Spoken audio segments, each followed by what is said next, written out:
je vais peut-être me présenter rapidement. Je suis Antoine Duhart. Je suis docteur en psychologie. Je suis membre du laboratoire de recherche de psychologie clinique, psychopathologie, psychanalyse de l'Université Paris-Descartes. Et je suis responsable de l'Institut de recherche en psychodynamique du travail.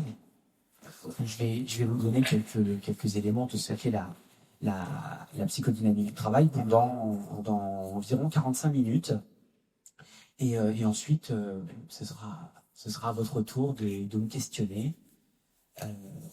Donc j'ai essayé de poser des bases, on pourrait dire conceptuelles, de ce qu'on peut dire d'une thématique qui a fait effraction, on pourrait dire, dans l'espace public depuis un certain nombre d'années, à savoir cette grande thématique, ce grand morceau qu'on met sous un chapeau qu'on appelle souffrance au travail.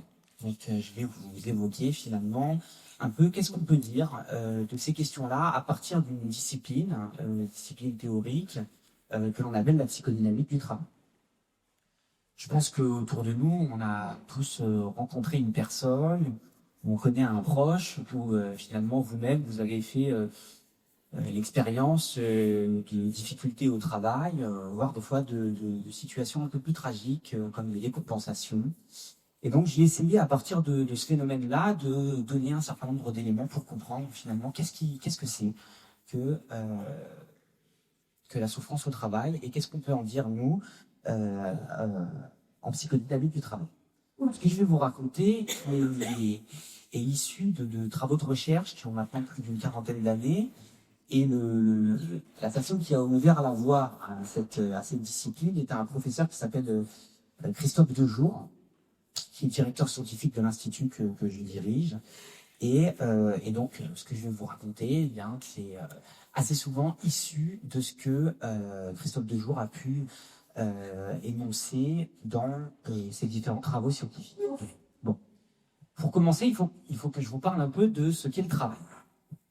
Il faut se poser la question de qu'est-ce que le travail, puisque les controverses entre les disciplines, la sociologie, l'économie, l'ergonomie, la psychologie, il y a des vraies controverses sur la définition de ce qu'est le travail.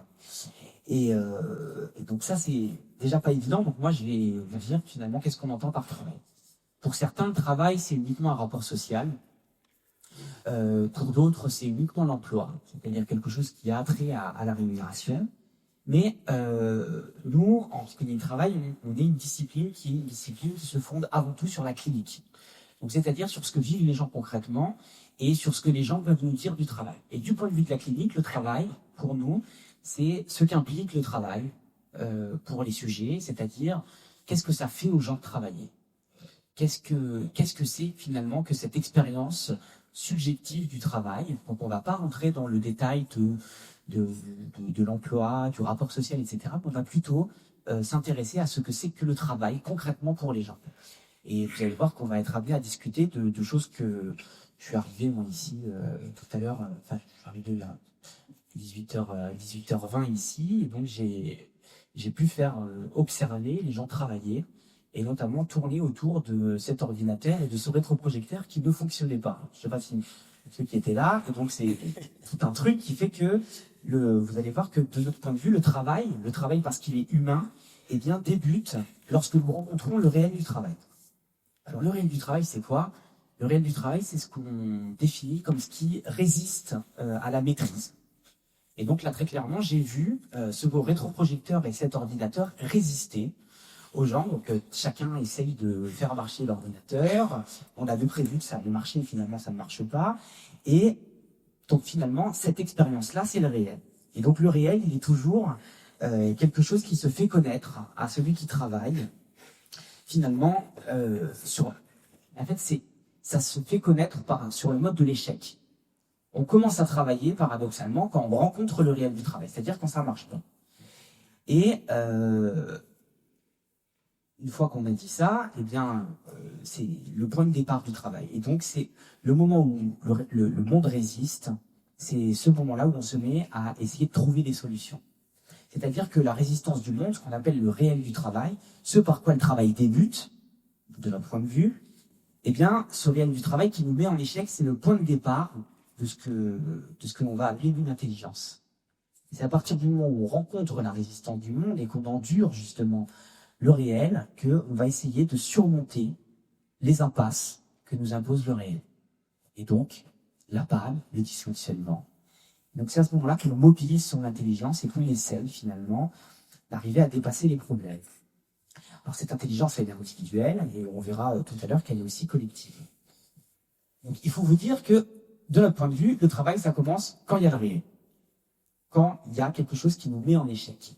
Et il faut savoir que toute expérience de travail fait qu'à un moment ou un autre, on va rencontrer le réel du travail. Et ça, c'est ce que nous apprend l'ergonomie de langue française, vraiment les travaux d'un monsieur qui s'appelle Alain Wissner, qui, en observant les gens travailler, eh bien, il s'est rendu compte qu'il y a toujours un écart. Cet écart, il est dit irréductible. C'est-à-dire, on va vous faire ce qu'on veut, il y a toujours un écart entre la prescription, les protocoles, les procédures, les modes opératoires, toute la prescription du travail, et ce que font les gens concrètement. Les gens n'appliquent pas strictement les procédures. Et quand les gens appliquent strictement les procédures, c'est ce qu'on appelle trivialement la grève du zèle. Et donc, le travail, pour que le travail se fasse, eh bien, il s'agit toujours de combler l'écart entre la prescription et le travail effectif. Donc, c'est important qu'on l'ait en tête parce que, du point de vue de la clinique, c'est déterminant. Le travail, c'est jamais la stricte application des procédures. Et quand on se met à appliquer strictement les procédures, eh bien, assez souvent, ça tombe en panne.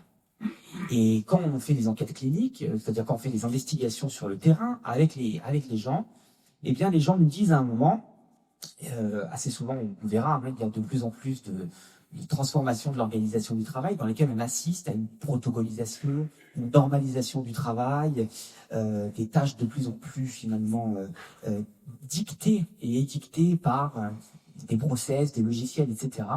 Eh bien, les gens nous disent, bien, au bout d'un moment, ils me veulent comme ça. Eh bien, je fais comme ça. Et c'est très souvent, ça signe le moment de la panne dans les organisations de travail. Les gens disent, là, tous ces protocoles, eh bien, je vais leur montrer qu'ils ne servent à rien. Donc, tout ça pour vous dire que c'est important qu'on ait en tête qu'il y a un écart entre le prescrit et le réel.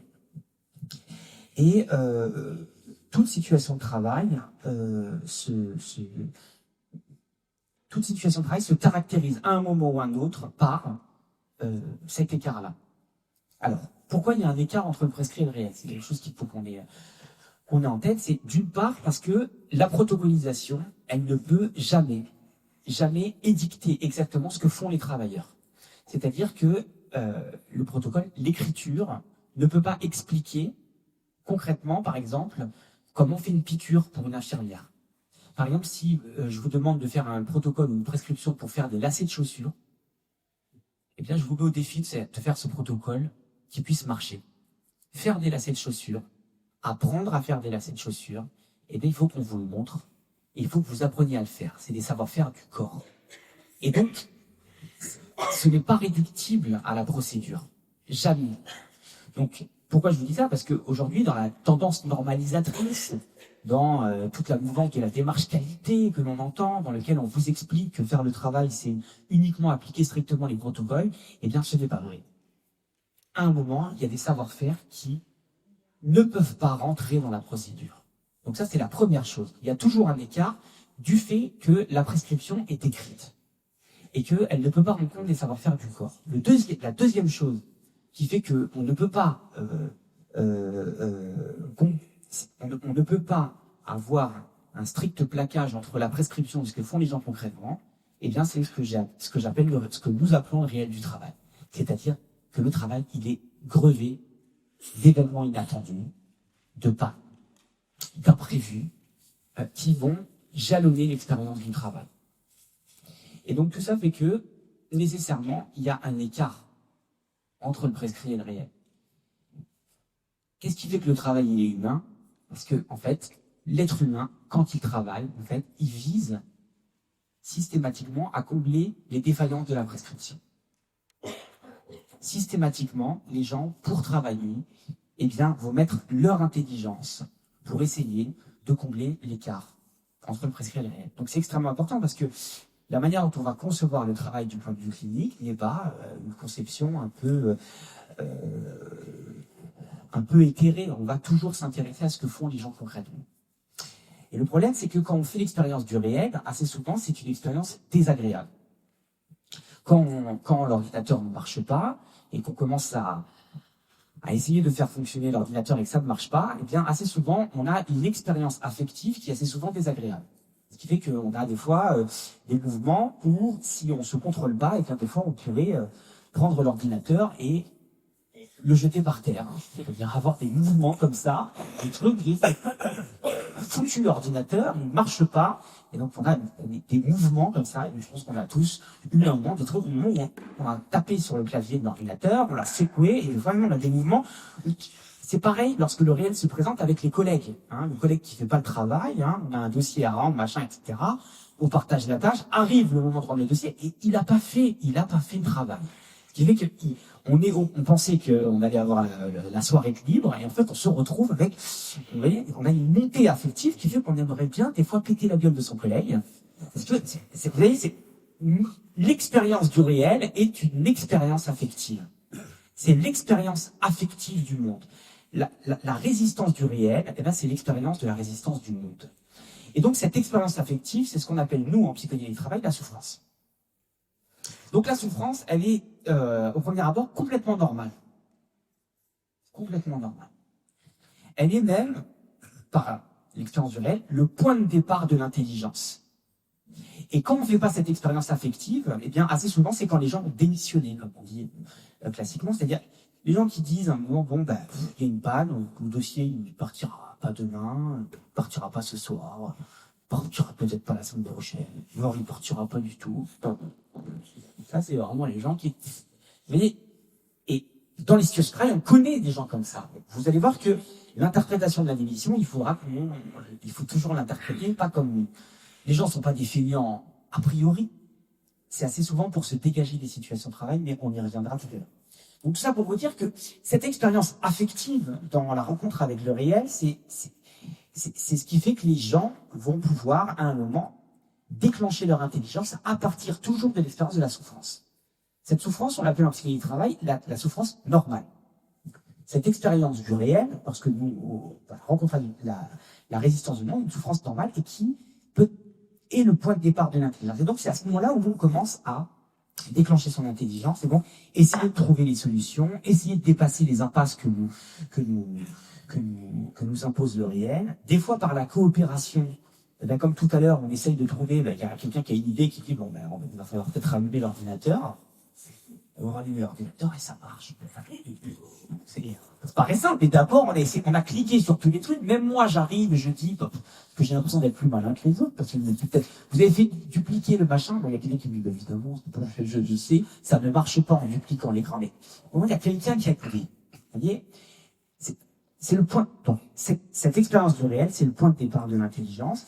Et donc, cette souffrance normale, elle peut avoir un destin, qui peut être le plaisir au travail. Quand on s'est affronté avec le réel, de manière itérative, et qu'en plus de ça, on est en capacité de dépasser ces impasses et de faire un travail que l'on juge honorable, un travail de qualité, eh bien, il est possible qu'on fasse l'expérience du plaisir au travail. Et paradoxalement, on n'est jamais aussi fier d'avoir fait quelque chose que quand on a bien galéré pour le faire. C'est assez rare qu'on soit très content d'avoir fait quelque chose quand ça nous a pris 30 secondes. On n'est pas super fier d'avoir envoyé un mail qui nous a pris 15 secondes.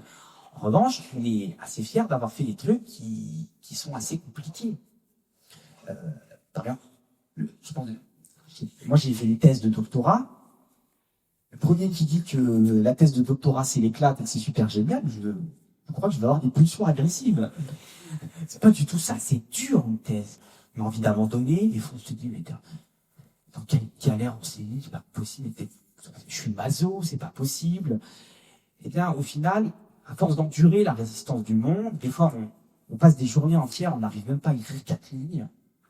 Des fois on travaille toute une journée, on fait 5 pages, et le lendemain on relit, en fait on se rend compte vraiment que c'est complètement pourri ce qu'on a fait. Et tout ça c'est très très dur. Et des fois on a envie d'abandonner. Et donc, l'endurance face à la résistance du monde qui fait qu'à un moment, peut-être, on peut faire un truc dont on est assez content, et qu'en plus de ça, on peut avoir la reconnaissance du travail accompli. Eh bien, à ce moment-là, le travail peut être un médiateur, peut-être l'activité humaine la plus formidable pour bâtir sa santé et construire son identité. Vous voyez, de notre point de vue, il n'y a pas de travail sans souffrance, du fait de la résistance du monde, mais cette souffrance, elle a aussi un destin possible, qui est le plaisir au travail, et on peut même aller jusqu'à cette idée que le travail peut être un médiateur privilégié dans l'accomplissement de soi et dans la construction d'une identité. Cependant, quand je vous parle de ça, c'est quand ça se passe bien. Et vous allez voir pour vous expliquer quand ça se passe mal. Voilà, c'est un peu moins sympathique. Mais avant tout ça, il faut que je vous explique que le moment où on arrive à dépasser les impasses que nous impose le réel, eh bien, on peut faire l'expérience aussi en soi d'être plus intelligent après le travail qu'avant. C'est-à-dire qu'on fait l'expérience aussi d'avoir, c'est l'expérience, et le travail nous offre la possibilité d'accroître notre intelligence, et même d'accroître nos niveaux de sensibilité. Le travailleur ou la travailleuse qui va justement s'efforcer de mobiliser son intelligence, notamment par exemple pour un menuisier, va de manière répétée s'affronter au bois, travailler avec les instruments de manière répétée, et bien au fur et à mesure, et bien il va être en capacité non seulement de pouvoir faire une expérience assez inédite, qui est que de sentir que l'outil va être comme le prolongement de son corps. Ça, c'est ce qu'on appelle la corpropriation du monde. C'est-à-dire que, à force de travailler le bois avec ses outils, avec ses instruments, eh bien, le menuisier va être en capacité de sentir les choses nouvelles. Il va être en capacité de sentir le bois. Exactement comme l'ascensoriste, c'est-à-dire le technicien qui répare les ascenseurs, à force de réparer les ascenseurs, au bruit que fait l'ascenseur quand il descend, eh bien, il va déjà être en capacité d'entendre là où la panne existe. C'est une expérience assez inédite de pouvoir accroître son niveau de sensibilité. C'est exactement pareil avec les gens qui travaillent en psychiatrie, qui, à force de travailler, pour voir à la démarche du patient, vous être en capacité de dire à sa démarche, là, il y a une psychose dissociative. À la démarche du patient. Tout ça, tous ces savoir-faire-là, c'est ce qu'on appelle des savoir-faire de métier, qu'on ne peut acquérir que dans l'expérience répétée du travail. Donc c'est le métier. C'est pas des protocoles, c'est pas des procédures, c'est pas des machins qu'on apprend en 15 secondes, ni même en une année, ce sont des métiers. Donc ce qui veut dire que, de notre point de vue, si on s'intéresse aussi à ce qu'est le travail, on ne peut pas vraiment être un bon boulanger et 6 mois après, on fait une formation et on devient chauffeur de taxi. Et 6 mois après, on devient je ne sais pas quoi. Les métiers, ce qui fait la noblesse du métier, eh bien, c'est justement l'engagement de la subjectivité dans la tâche et qui fait qu'on va être en capacité d'accroître nos niveaux de sensibilité. Et c'est exactement pareil pour les chercheurs. Voilà, votre association, une association qui s'intéresse beaucoup aux travaux des scientifiques, eh bien, c'est exactement pareil. Pour être un bon scientifique, il faut se confronter de manière parfois acharnée à ce qui résiste, à l'échec. Le chercheur, il cherche, et très souvent, il rate. Ce qui va faire la qualité d'un chercheur, c'est son endurance face au réel, et plus il va s'affronter au réel, plus il va commencer à accroître ses niveaux de sensibilité, il va devenir plus intelligent, mais il va devenir un meilleur chercheur. Donc tout ça, c'est extrêmement important, hein, ce que je suis en train de vous raconter, parce que c'est pas du tout dans la logique actuelle. Donc, souffrance et intelligence vont de pair. Mais des fois, eh bien, il arrive que, eh bien, la possibilité de subvertir la souffrance en plaisir ne soit pas possible. C'est ce qui arrive aujourd'hui régulièrement, et c'est là où on rentre dans le giron de ce que l'on voit de manière plus commune aujourd'hui. C'est ce qu'on entend par le terme de souffrance au travail. Parce que des fois, la dynamique souffrance-plaisir, elle est empêchée, bloquée. Et donc, je vais en donner quelques exemples. De plus en plus aujourd'hui, la capacité, ou en tout cas la possibilité laissée aux gens qui travaillent de mobiliser leur intelligence est aujourd'hui compressée, voire étouffée. Je vais donner quelques éléments de l'organisation du travail tout à l'heure. Et donc, quand la possibilité de subvertir la souffrance en plaisir est bloquée, eh bien, à ce moment-là, survient ce qu'on appelle la souffrance pathogène, c'est-à-dire la souffrance qui risque de faire tomber mal. Cette souffrance pathogène, face à cette souffrance pathogène, c'est-à-dire lorsque on rencontre le réel et qu'on n'est pas en capacité de surmonter les difficultés, que finalement, même si on mobilise notre intelligence, on n'arrive pas à faire un travail de qualité, eh bien à ce moment-là, la souffrance devient pathogène et les gens luttent pour ne pas tomber malade. À ce moment-là, l'engagement dans le travail risque de devenir délétère. C'est aussi peut-être dans votre entourage, il y a des gens, vous avez entendu des gens qui disent « Moi, eh bien aujourd'hui, j'ai donné, et maintenant, si je continue à donner, ça va très mal finir pour moi. Donc j'arrête. » L'engagement dans le travail devient un risque. Et donc, les gens se retirent assez souvent ou érigent ce qu'on appelle des stratégies individuelles ou collectives de défense. Des stratégies de défense qui permettent de lutter contre la souffrance. Et donc ça, c'est ce qu'on retrouve dans des situations de travail. L'exemple qu'on prend assez régulièrement, ça permet on vulgarise un peu, ça permet d'avoir une idée. Je pense que vous connaissez cette photo des ouvriers du Rockefeller Center, c'est-à-dire qu'ils sont sur les poutres à plusieurs centaines de mètres d'altitude que l'on trouve dans à peu près tous les magasins de décoration. Vous allez chez Ikea ou chez Fly, vous mettez toujours une photo de ces ouvriers, cette photo très célèbre de ces ouvriers du Rockefeller Center au début des années 30 qui prennent leur pause sur une poutre à plusieurs centaines de mètres d'altitude. Quand on commence à rentrer dans le détail, vous voyez, enfin, vous situez cette photo, hein, quand on commence à regarder cette photo et qu'on s'intéresse aux conditions de travail des gens, eh bien on sait que il y a eu, lors de l'érection de ce groupement d'immeubles à New York, eh bien, plusieurs centaines de morts, plusieurs centaines d'accidents du travail. C'est au moment de la Grande Dépression aux États-Unis. Et donc, il y a des risques terribles pour la santé et qui vont jusqu'à la mort, c'est-à-dire les chutes, les accidents du travail, des objets qui tombent sur la tête des ouvriers. Et pourtant, on voit des ouvriers qui prennent leur pause sur des poutres comme ça. C'est-à-dire qu'ils surrajoutent du risque au risque. Et ça va jusqu'à des jeux périlleux, des jeux bêtes, dans lesquels les ouvriers sont en capacité même de faire des courses sur des courses parallèles. Le premier arrivé a gagné. Donc, des fois on se demande où le premier arrivé où, mais en tout cas, c'est des courses. Donc, ils surrajoutent du risque au risque. La première interprétation que vous pourrez faire, c'est, de manière un peu triviale, c'est ils sont bêtes. C'est pas possible. Ils sont débiles de rajouter du risque. Mais pourquoi font-ils ça? La question, le clinicien se pose la question. Il se dit, les conduites humaines, elles ont un sens. C'est pas juste parce que les gens sont bêtes. Les gens ne sont pas des crétins psychiques, ni des crétins sociaux. Pourquoi le font-ils? Eh bien, si on commence à rentrer dans le détail, on voit ces ouvriers qui, collectivement, surajoutent du risque, prennent les pauses de cette manière-là, et alors, ça marche encore aujourd'hui. Les ouvriers du bâtiment, ça marche encore aujourd'hui.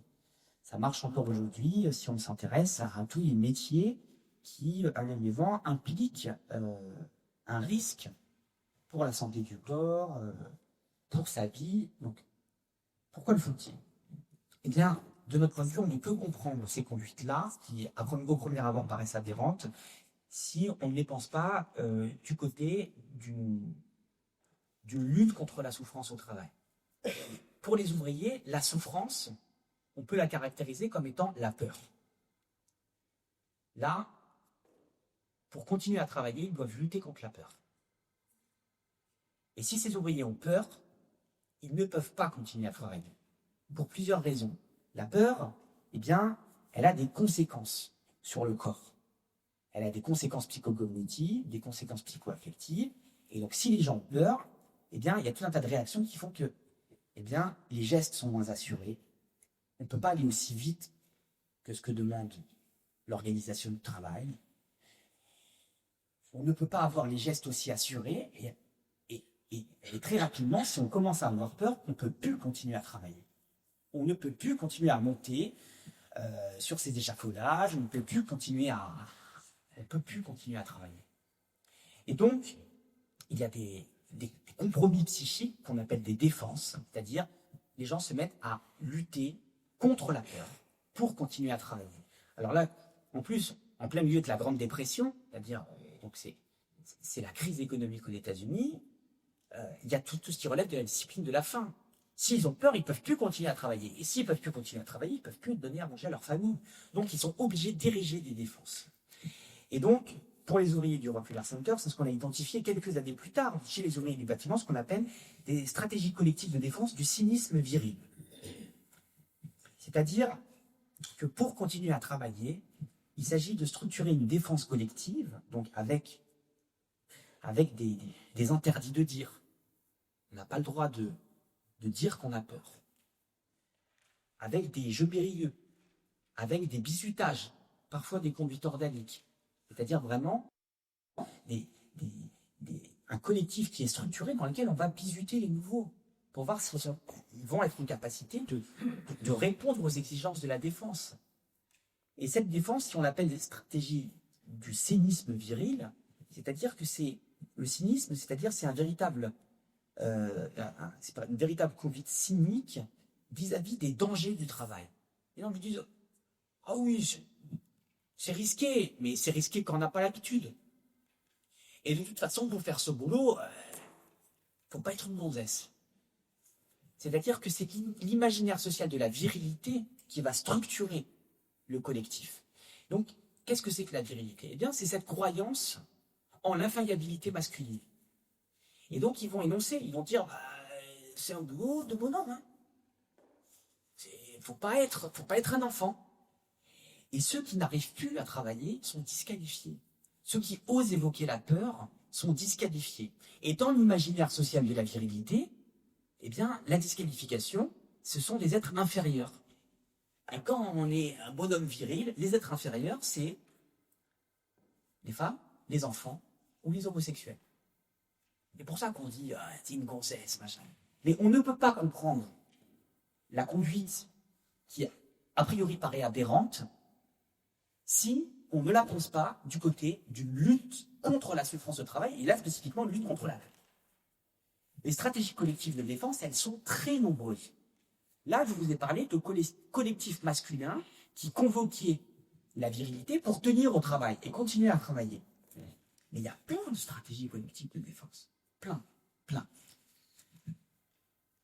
Il y a des stratégies collectives de défense qui sont aussi, elles sont assez souvent genrées, c'est-à-dire elles convoquent un imaginaire social, mais les stratégies collectives de défense, on en retrouve aujourd'hui qui sont mobilisées contre un type de souffrance spécifique que l'on voit aujourd'hui de plus en plus dans nos enquêtes. Je vais vous en dire quelques mots pour que vous ayez en tête qu'est-ce qu'on rencontre aujourd'hui dans le monde du travail. Et peut-être que ça vous parlera. De plus en plus, ce qu'on rencontre dans les situations de travail, c'est finalement quelque chose qui, du fait des transformations de l'organisation du travail, eh bien, empêche les gens de faire un travail de qualité, voire pire, induit un certain nombre d'événements qui font que les gens vont être amenés à faire dans leur travail des choses qui vont à l'encontre de leur sens moral. Des choses qui les dégoûtent au sommet. Alors, je vais vous expliquer très concrètement. C'est une clinique qu'on a d'abord eue chez les cadres. Je pense que vous êtes au courant. Le grand moment d'apparition de cette question de la souffrance psychique au travail, c'est Renault et surtout France Télécom. Je pense que vous avez tous entendu parler des suicides chez France Télécom. Dans la transformation de l'organisation du travail chez France Télécom, il faut savoir qu'il y a eu un plan de refonte de l'organisation du travail absolument colossal, dans lequel il fallait acter de 22 000 départs. 22 000 départs. Et un certain nombre d'encadrants ont participé à l'éviction de 22 000 personnes, dans lequel on leur a même dit, c'est-à-dire, alors là, c'est le PDG de France Télécom a dit, les gens, je les ferai sortir par la fenêtre. Et il y a le procès en harcèlement qui va débuter 10 ans plus tard, en février de l'année prochaine. Et donc, pour arriver à faire fonctionner ce système-là, il y a des gens qui ont collaboré et qui ont mobilisé leur intelligence, c'est-à-dire qu'ils se prennent le réel. Le réel, c'est ils n'avaient pas prévu, mais maintenant, des encadrants qui avant étaient là pour appuyer leurs équipes, on leur dit maintenant, il faut que tu sois à la fin de l'année à N-2, effectif -2. Et on leur dit, je ne sais pas comment tu le fais, mais tu te démerdes.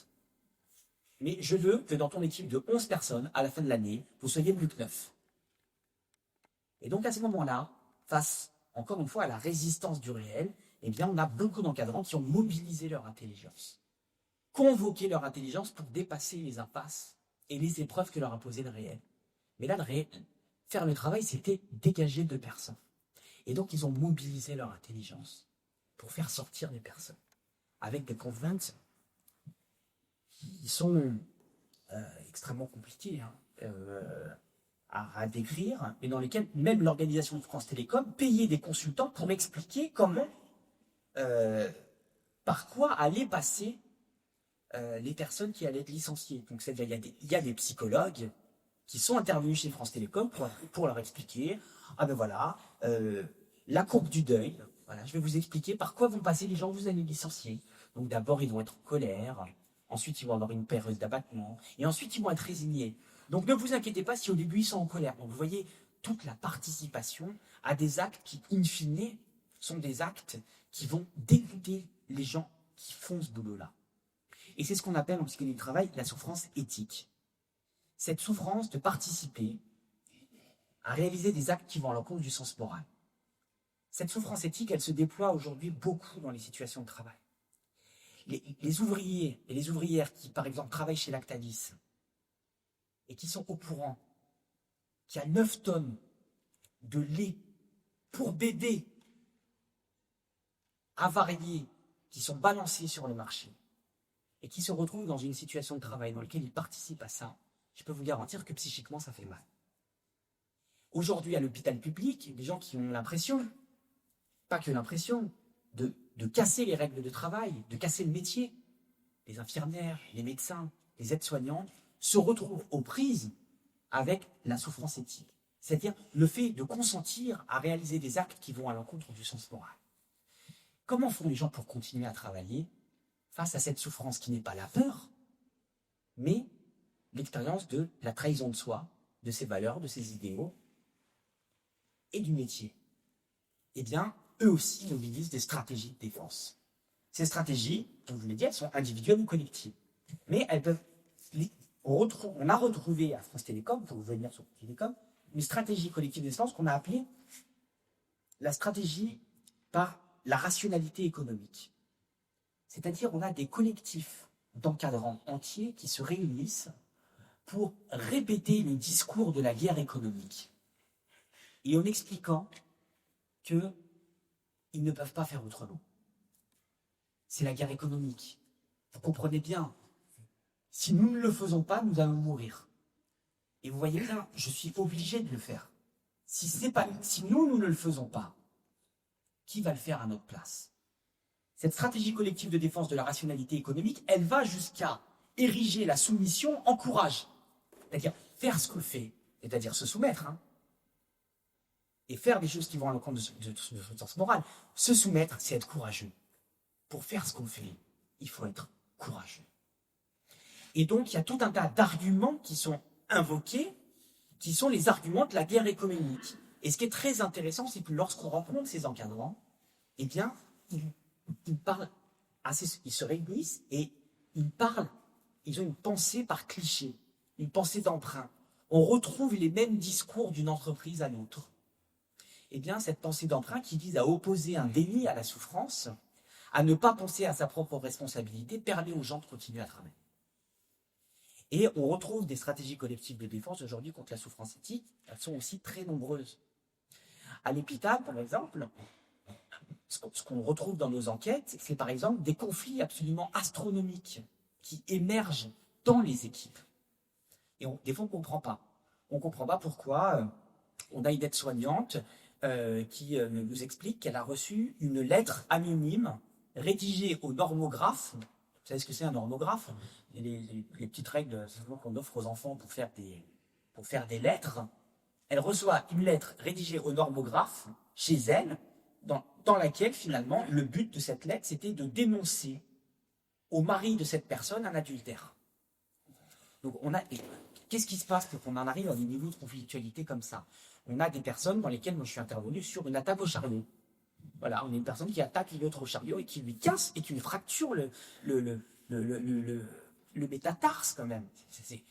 On est sur des niveaux. Et quand on commence à faire les enquêtes dans ces endroits-là, le niveau de conflictualité est incroyable. Tout le monde ne parle que du conflit. C'est-à-dire le conflit de elle qui est vraiment la méchante, de cette encadrante qui est vraiment ultra perverse. Des situations dans lesquelles on retrouve des conflits absolument cosmiques dans les situations de travail. D'accord? Mais là encore, si on lit les conflits de manière un peu triviale, qu'est-ce que vont dire les gens? Les gens disent, mais vous voyez bien, il faut former les gens à communiquer. Et il faut du bon sens, parce que on serait tellement mieux si on s'entendait bien. Mais en fait, on ne peut pas confondre le conflit si on ne se pose pas la question de à quoi sert le conflit. Eh bien, assez souvent, on retrouve ces conflits qui visent justement à suspendre la pensée. C'est-à-dire que dans tous les temps informels de travail, quand on discute avec les gens, dans ces collectifs-là, on ne parle que du conflit, que de la méchante d'en face, que de ce que l'autre m'a fait, que de la manière dont on m'a regardé. Et en fait, ça sert à quoi? Ça sert à ne pas penser à ce qu'on fait. C'est des choses qu'on retrouve beaucoup dans les maisons de retraite aussi, dans lesquelles, quand on n'arrive pas à avoir accès à ce que, comment vous faites une toilette? Comment vous faites avec les personnes âgées là? Expliquez-moi. Et non, ce qui arrive tout de suite, c'est la prescription. Les personnes qui vont nous parler disent le matin j'arrive, je remplis le chariot, je fais ça. Non mais comment vous faites concrètement? Comment vous faites concrètement avec une personne âgée qui aujourd'hui commence à avoir des épisodes de démence? Comment vous faites avec cette personne-là? Comment vous faites avec cette personne qui est incontinente? Vous savez que vous allez faire le change une fois, mais vous savez que cette personne, elle va avoir elle va avoir encore une fois un moment d'incontinence. Comment vous faites? Alors que vous savez que vous n'allez pas pouvoir repasser pour la changer. Comment vous faites? Comment vous faites alors que vous savez que vous allez la changer, que cette personne va rester dans ses excréments pendant toute une journée? Et alors des fois, quand on arrive à discuter de travail, les gens ils nous expliquent comment ils mobilisent leur intelligence, c'est-à-dire mettre 3 couches ensemble. Et ils font les sparadraps autour des personnes âgées. Pour faire comme des sas hermétiques. Parce que le problème, c'est que quand on a une personne incontinente, après on revient, il faut nettoyer tous les draps et c'est très compliqué. Donc, ils mobilisent leur intelligence pour arriver à trouver des astuces, mais dont elles savent qu'elles ne sont pas fières de ces astuces. Pour donner le repas rapidement à des personnes qui peuvent mastiquer, eh bien, dans le café, on va mettre la biscotte, le beurre, la confiture et on va touiller. Vous voyez, les personnes qui sont amenées à quotidiennement travailler comme ça, eh bien, le conflit, il permet de ne pas penser à ça. Il permet de dire que l'autre, c'est une connasse, que machin, et que, alors en plus, on a des petits psychiatres en herbe. Quand ils viennent nous voir, ils nous disent, je suis harcelé par une perverse narcissique. Alors, vraiment, c'est extrêmement... On ne parvient pas à parler de ce que font les gens concrètement. Et donc, c'est des stratégies collectives de défense ces conflits qui permettent aux gens paradoxalement de continuer à travailler en oblitérant une pensée sur le travail, sur ce qu'on fait concrètement. Donc vous voyez, les défenses, elles sont extrêmement ambiguës sur le plan axiologique, c'est-à-dire sur le plan de ce qui est juste. Pourquoi je vous raconte ça? Parce que c'est malheureusement notre clinique, elle est aujourd'hui, on nous appelle tellement souvent, on ne peut pas intervenir partout, on est complètement assailli de demandes. Donc voilà. Maintenant, il faut aussi que je vous parle de stratégie individuelle de défense. Parce que je vous ai parlé beaucoup de stratégies collectives de défense. Mais il y a des stratégies individuelles de défense. C'est-à-dire des gens qui aussi mobilisent des choses, il y a des conduites individuelles qui permettent de continuer à travailler. Dans le cas de ce que l'on retrouve actuellement, il y a ce qu'on appelle la stratégie individuelle de défense des œillères volontaires. C'est-à-dire que aussi, les personnes qui travaillent aujourd'hui et qui à un moment sont amenées à faire des choses qui ne sont pas géniales, vont, sans s'en rendre compte, mettre en place des œillères volontaires, c'est-à-dire un peu comme les chevaux. C'est des œillères psychiques qui leur permettent de penser uniquement à une toute petite partie de la réalité. Et notamment, les gens vont se concentrer sur leur travail, sur ce qu'ils ont à faire. Mais le but de ces œillères volontaires, c'est de ne jamais se poser de questions du sens de leur conduite, du sens de leur travail, des conséquences que va avoir leur travail dans la société. C'est spécifiquement le cas, par exemple, de personnes qui sont amenées à organiser aujourd'hui le travail dans les... Enfin, qui travaillent pour rationaliser aujourd'hui les taux de remplissage dans les salles d'opération pour les chirurgiens. Donc il y a des administratifs qui font ça, dans lesquels il faut rationaliser, remplir les salles d'opération des chirurgiens. Donc ils ont des objectifs quantitatifs à tenir, 92% du taux de remplissage, et donc dans lesquels elles mobilisent leur intelligence pour faire du Rubik's Cube avec les agendas. Mais à aucun moment elles ne se posent la question des conséquences qu'a leur travail sur les chirurgiens, sur les infirmières de bloc et sur les aides-soignantes. C'est ce qu'on appelle la stratégie individuelle des œillères volontaires. On ne se pose pas de questions sur les conséquences de ce qu'on fait. Après, voilà, il y a d'autres stratégies individuelles qui sont aussi très nombreuses. Une qu'on cite très souvent, c'est la stratégie de défense par l'auto-accélération, dans lesquelles on a des gens aussi qui décident de s'auto-accélérer, d'aller très très vite, de se mettre dans des modes comme ça, d'activité très intense, là aussi pour ne pas penser à ce qui fait souffrir. Mais bon, je ne vais pas m'étaler dessus puisque j'ai pas beaucoup de temps et que je pourrais vous en parler des heures et des heures et des heures, des stratégies individuelles et collectives. Mais vous avez un peu compris, quand la dynamique souffrance-plaisir est empêchée, c'est-à-dire qu'on rencontre le réel du monde, la résistance du monde, je mobilise mon intelligence, mon effort, tout ce que je peux, mais finalement, il y a quelque chose qui bloque. L'organisation du travail aussi m'empêche de subvertir la souffrance en plaisir. Eh bien, les gens ne sont pas que des victimes face à la souffrance, ils érigent des défenses. Et ces défenses leur permettent de continuer à travailler. Mais des fois, eh bien, quand les défenses s'effritent, eh bien, c'est à ce moment-là que la décompensation, c'est-à-dire la pathologie, éclate. Et les pathologies, elles sont de plusieurs ordres. Des pathologies psychiques, c'est des pathologies somatopsychiques ou juste des pathologies somatiques. Et donc, là aussi, je ne vais pas vous en parler parce que je pourrais vous faire un inventaire à la Prévert de toutes les entités cliniques et de toute la diversité de ce que peut être la psychopathologie du travail. Mais en gros, les gens tombent malades du travail de manière extrêmement diverse. Ça va d'une ulcère gastrique au suicide, en passant par des carotchies, c'est-à-dire des accidents cardiovasculaires massifs, crise cardiaque, on décède, des AVC, des pathologies dermatologiques, des douleurs ostéo-articulaires, ce qu'on appelle les troubles musculo-squelettiques, etc., etc., etc. Donc, le champ de la psychopathologie du travail est extrêmement divers, mais l'interprétation que nous faisons de ça, c'est du fait du rapport bloqué et des transformations de l'organisation du travail, le fait de ne pas pouvoir subvertir la souffrance en plaisir, et le moment où la défense s'effrite, eh bien, entraîne la décompensation.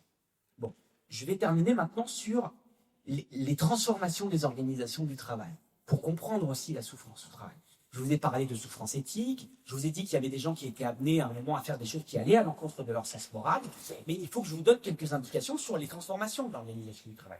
Aujourd'hui, on a, et ça c'est quand même assez intéressant, on appelle ça les nouvelles formes d'organisation du travail, et on connaît ce qu'on appelle depuis maintenant une vingtaine d'années, voire un peu plus, voilà, une vingtaine d'années, 25 ans dans le privé, et un peu plus d'une quinzaine d'années dans le public, ce qu'on appelle le tournant gestionnaire.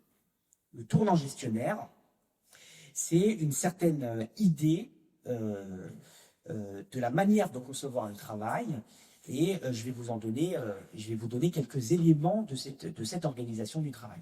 Donc le tournant gestionnaire, c'est le moment où finalement, on pourrait dire, les méthodes, on pourrait dire, de comptabilité sont venues envahir les organisations du travail et viennent maintenant régir le travail.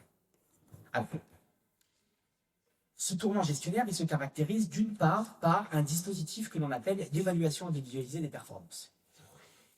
L'évaluation individualisée des performances, c'est une technique qui vise à proposer un mesurage du travail.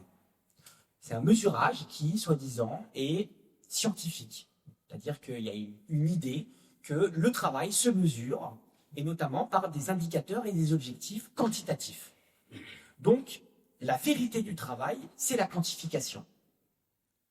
Donc, l'évaluation individualisée des performances, elle repose sur ce présupposé-là qui vient dire, eh bien, pour arriver à mesurer le travail, il va falloir mettre en place des indicateurs objectifs et quantitatifs. Et donc, c'est là où arrive tout le giron de ceux qui connaissent, la direction par objectif, la mise en place voilà, encore une fois, d'objectifs quantitatifs à atteindre, de nombre de dossiers à traiter, de nombre de patients à voir, etc., etc. Donc, cette évaluation individualisée des performances, elle est en plus enracinée, ou en tout cas complètement indexée aussi à des rétributions individuelles. Quand on a des bons objectifs, on va avoir des primes, on va avoir des avancements, on va avoir des augmentations individuelles, d'accord? Donc si on a les bons résultats, si on est meilleur que les autres, si on est dans l'excellence, eh bien on va avoir des bonnes rétributions. Sauf que comme cette évaluation, elle est individualisée, eh bien la bonne performance de mon collègue me nuit. Et donc, c'est un dispositif qui génère une mise en concurrence entre les salariés absolument effrénée. Et qui vient casser ce que nous, on nomme la coopération. Et le pire, c'est quand ces méthodes d'évaluation, de ces méthodes d'évaluation, découlent aussi les risques de licenciement. Alors là, vous avez le plus puissant mécanisme qui permet de faire éclater les collectifs de travail en plein vol.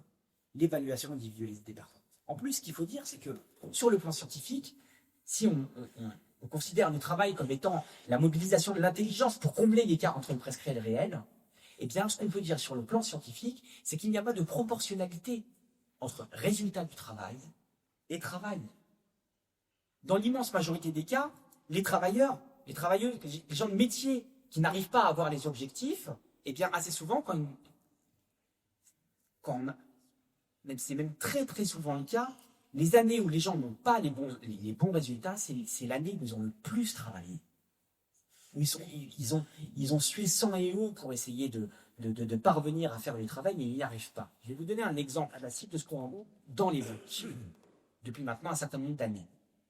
Dans le système bancaire, aujourd'hui dans les banques, dans l'organisation des banques, on a, maintenant ça a une quinzaine d'années, mais les conseillers, s'appelaient conseillers, disent maintenant je suis devenu un commercial.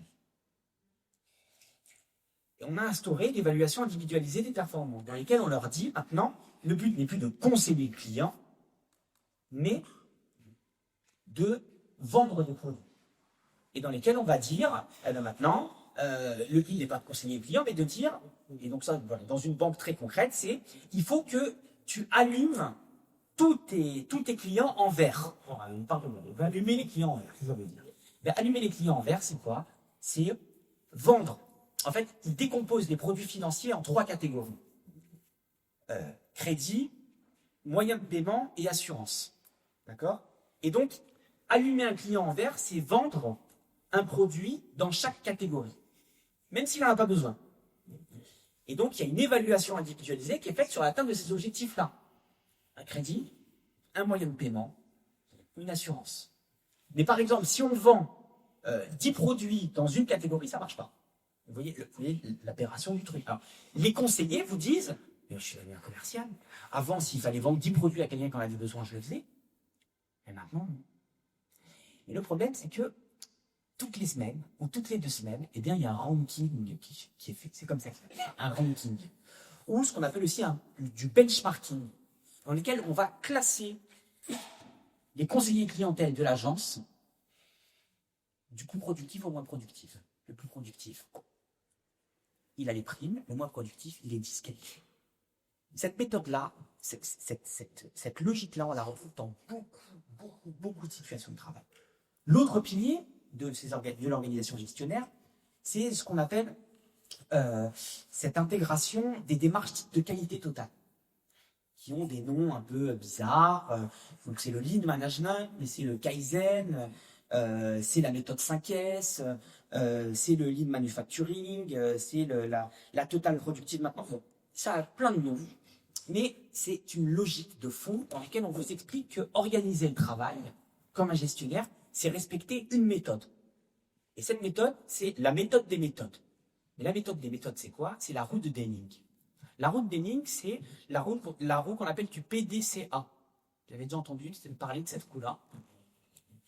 En gros, c'est l'idée que toute organisation du travail peut s'organiser en ayant une seule logique de fond qui est de dire le travail, d'abord on le planifie, on le plane, ensuite on l'exécute, on le do, on le fait, ensuite on le check, c'est-à-dire qu'on vérifie si le travail a bien été fait, et ensuite on acte, c'est-à-dire on ajuste.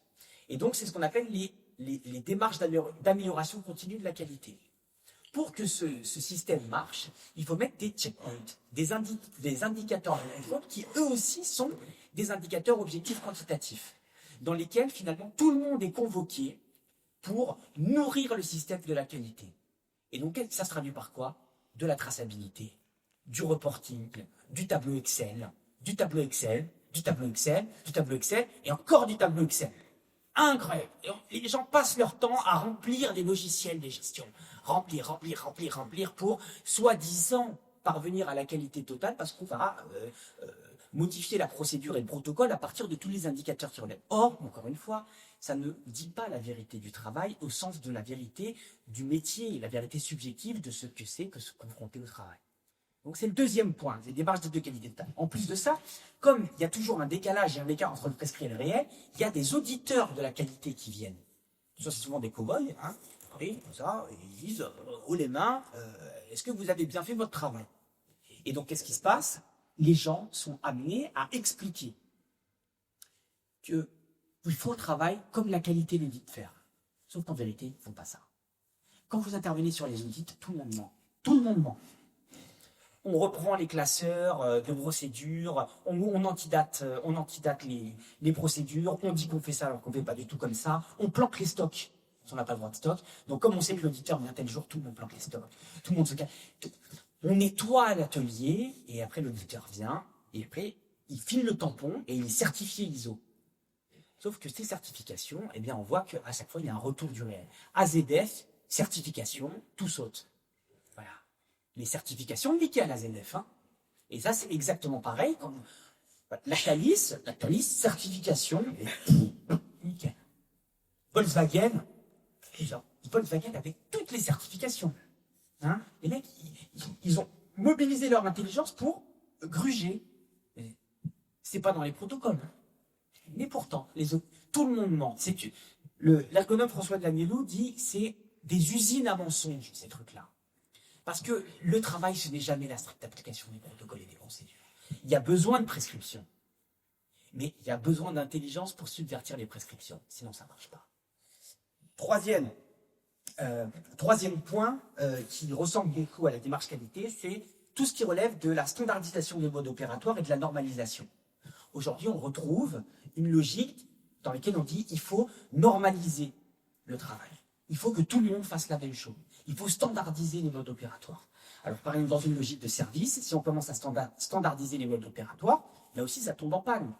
Par exemple, quand on prend une aide à domicile, si elle commence à standardiser les modes opératoires, entre une personne chez qui elle intervient, qui ne peut pas du tout bouger, qui est une personne très, très âgée, très dépendante, et une autre personne qui... Elle ne va pas standardiser les modes opératoires. Elle va ajuster son travail au service qu'elle va rendre. Donc ça aussi, c'est une aberration sur le plan du service rendu. Et le dernier point, qui va caractériser le tournant gestionnaire et une nouvelle forme d'organisation du travail, eh bien, c'est ce qu'on peut ranger du côté de la précarisation. C'est-à-dire que les transformations de l'organisation du travail, aujourd'hui, elles connaissent finalement un recours de plus en plus accru à la sous-traitance Donc on a de plus en plus de chaînes de sous-traitance dans lesquelles finalement le travail qui avant était fait par une entreprise entière, eh bien non, on va maintenant fonctionner par appel d'offres, se dégager de toute une part de l'activité et convoquer un appel d'offres pour que des entreprises sous-traitantes le fassent. Sauf que dès qu'on a recours à la sous-traitance, eh bien, il y a beaucoup moins de maîtrise sur le processus de travail. Et ces entreprises sous-traitantes, elles resous-traitent. Alors ici, on est à Toulouse. Moi, je suis beaucoup intervenu chez les sous-traitants de sous-traitants d'Airbus. C'est un truc de fou. Parce qu'au final du final, c'est même des gens sans papier qui travaillent. Moi, je vous dis, il y a aujourd'hui, à Toulouse, il y a des sans-papiers qui travaillent sur le site d'Airbus. Je le sais.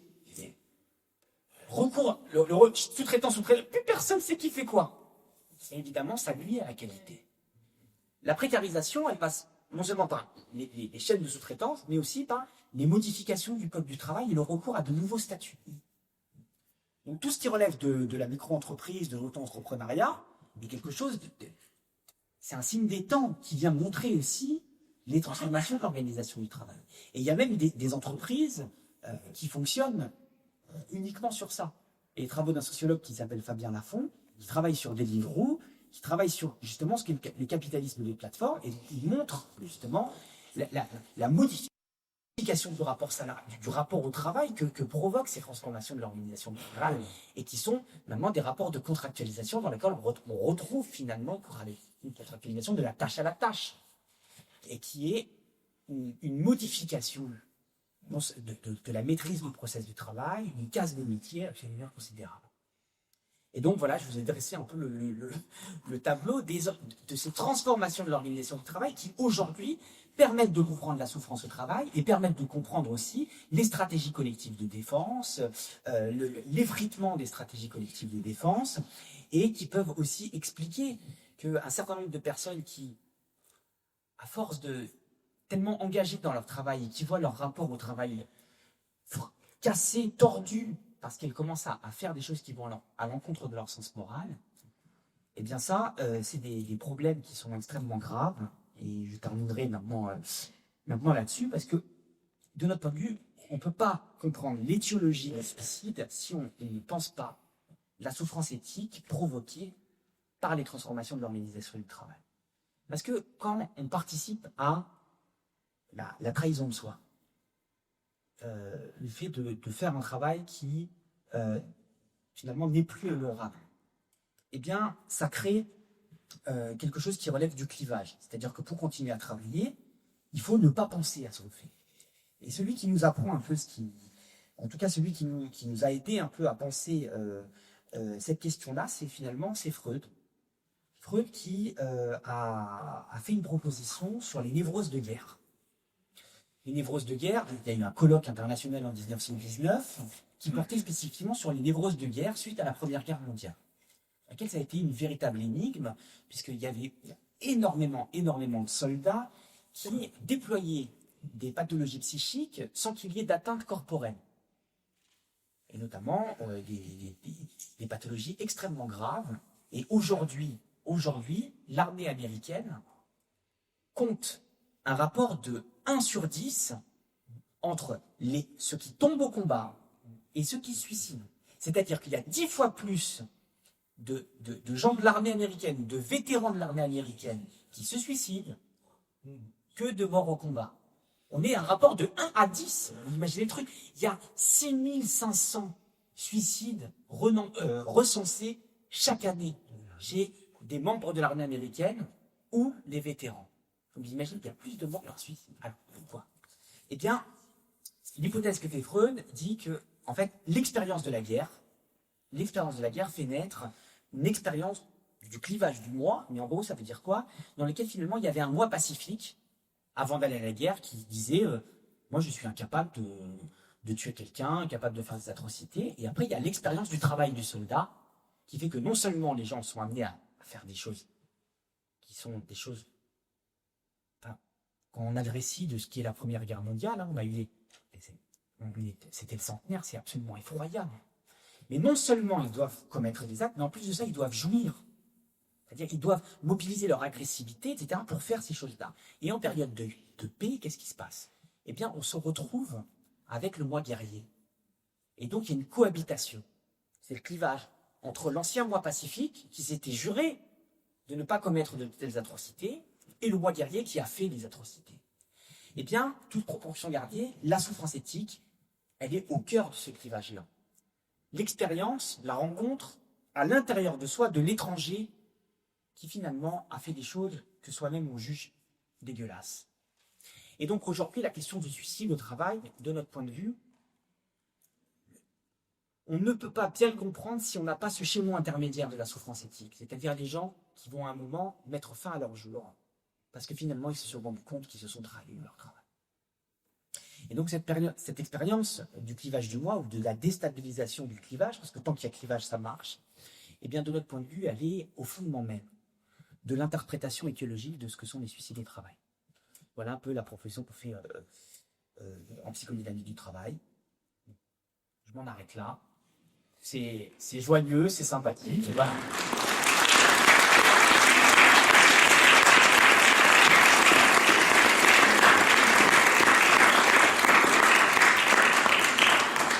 Merci pour la conférence. Je dois dire que j'ai décroché un quart d'heure avant la fin, avec ce topo intéressant, mais qui a duré 1 heure, au lieu de 45 minutes. Alors, si je suis post-it d'un seul coup. J'ai décroché un quart d'heure avant la fin parce que j'étais en train d'afficher mon expérience professionnelle. Moi, j'étais psychologue à l'usine Renault de Fleurs, Renault 300. Et donc, évidemment, avant d'en arriver là, j'avais lu notamment le livre de George Friedman, que vous connaissez évidemment, Le travail en miettes. Mais même déjà, c'est pourquoi on savait qu'entre les travaux des chronométreurs par rapport aux ouvriers spécialisés et la pratique des ouvriers, le geste, disait-on, se polyjoue. On voit l'un, etc. Ou le plat. Ouais. Je ne veux pas ici aller beaucoup plus loin. Reste que George Friedman disait une chose qui me paraît toujours vraie, c'est que il y a une tristesse ouvrière dont on ne peut sortir que par le syndicalisme. Donc, il y a bien évidemment des motivations intrinsèques, des travail des OS est sûrement assez pauvre en motivation intrinsèque.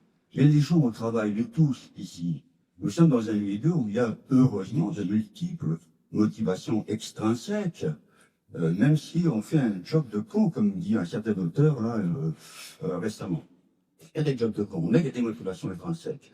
Et il y a effectivement une motivation intrinsèque extrêmement puissante, parce qu'elle relève de besoins humains fondamentaux, c'est le besoin d'être en société, d'être au contact des autres. Donc, si vous avez cette petite parenthèse, il y a aussi de la proposition de Hamon sur un revenu universel. Donc, cette notion de motivation extrinsèque fait que j'ai beaucoup ensuite, après avoir quitté la région Renault, j'ai beaucoup pratiqué la formation de cadre et d'agent de maîtrise. Je viens de cadre et d'agent de maîtrise, puisque finalement, il n'y a pas beaucoup de différence dans la réflexion sur l'usage de l'autorité. Oui, j'ai pratiqué maintes fois, évidemment, des exercices concernant la direction par objectif ou la DPPO, participatif par objectif. Oui, bien évidemment, j'ai tenté de former des cadres volontaires à l'évaluation des performances, et tout ça me paraît en effet du plus grand intérêt, et non pas globalement du conditionnement, de l'aliénation ou de la manipulation. Donc je suis en désaccord assez fort que vous constatez sur votre topo. Souffrance. Non, je ne pense pas qu'il y ait que de la souffrance, et heureusement. Et en tant que syndicaliste moi-même, pendant très longtemps, je dois dire que mon syndicat, la CFDT pour la nommer, a largement participé à des négociations pour mettre au point des procédures d'évaluation du travail. Peut-être que d'autres syndicats, effectivement, on considère que le patron étant effectivement un forcené qui ne vise que l'aliénation, peut-être que d'autres syndicats ont en effet toujours résisté à cette démarche qui consiste à satisfaire aussi un besoin humain, individuel et collectif, et très fondamental, qui est le fait de se sentir reconnu pour la qualité de ce que l'on fait. Je réponds tout de suite ou... Oui. Bon, évidemment, c'est un peu difficile de vous répondre, puisque voilà, vous, c'est assez compliqué. Moi, ce que je peux vous dire, pour essayer de prendre un peu le regard, ce que je voulais raconter a spécifiquement à voir avec ce que l'on est capable de dégager des investigations de terrain et aussi des consultations cliniques, et donc à partir de la psychopathologie. Chose que, voilà, si on commence à rentrer dans le détail, alors, Georges Friedman, pour moi, le travail de Ruette est un livre majeur, mais on parlait par exemple de Dumoulin, de Leplat et de finalement de cette psychologie ergonomique, etc. Toute la question de la psychopathologie est absente de leurs travaux. Donc, moi, ce que je vous raconte, c'est à partir des questions de santé mentale, comment on peut remonter à l'organisation du travail. Alors après, il peut y avoir des discussions, mais le problème, c'est qu'aujourd'hui, la clinique, elle est tellement criante, les problématiques de santé sont tellement importantes, qu'il est difficile d'expliquer que ces transformations de l'organisation du travail, qui sont en plus, comment dire, il y a une application de cette même logique à plusieurs secteurs de l'activité et qui ont toutes comme conséquence un accroissement absolument terrible des pathologies au travail. Alors là, c'est pas nous qui le disons, c'est toute l'épidémiologie, c'est tout ce qui relève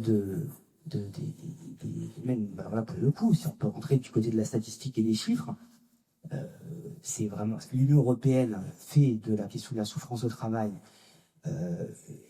de la santé mentale au travail, une problématique centrale, puisqu'elle vient de débloquer 300 millions d'euros pour ça. Pourquoi?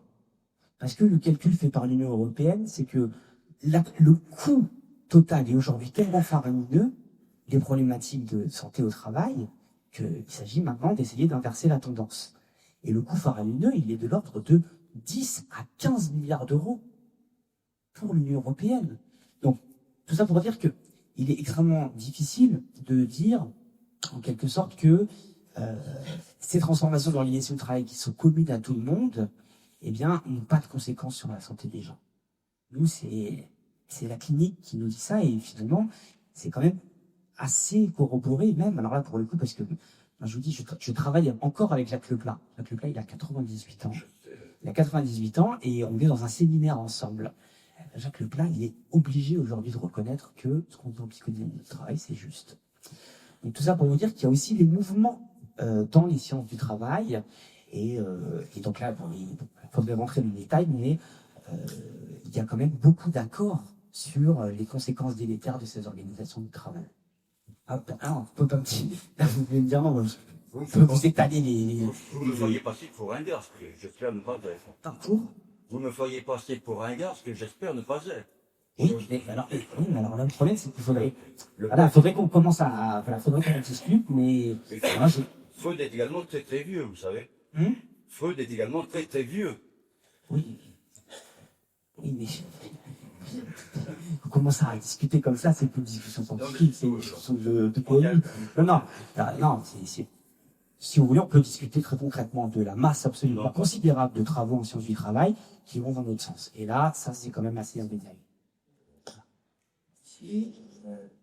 D'abord, je voudrais vous remercier parce que c'était très clair, quoi, hein, et que bon, c'était un plaisir de recevoir tout ça, même si par ailleurs, aussi bien par la presse que par les revues spécialisées, on est un peu au courant, quoi. Hein, et moi, j'ai eu pas mal de proximité avec ce que vous faites, pas du tout en tant que psy, mais en tant qu'opérationnel.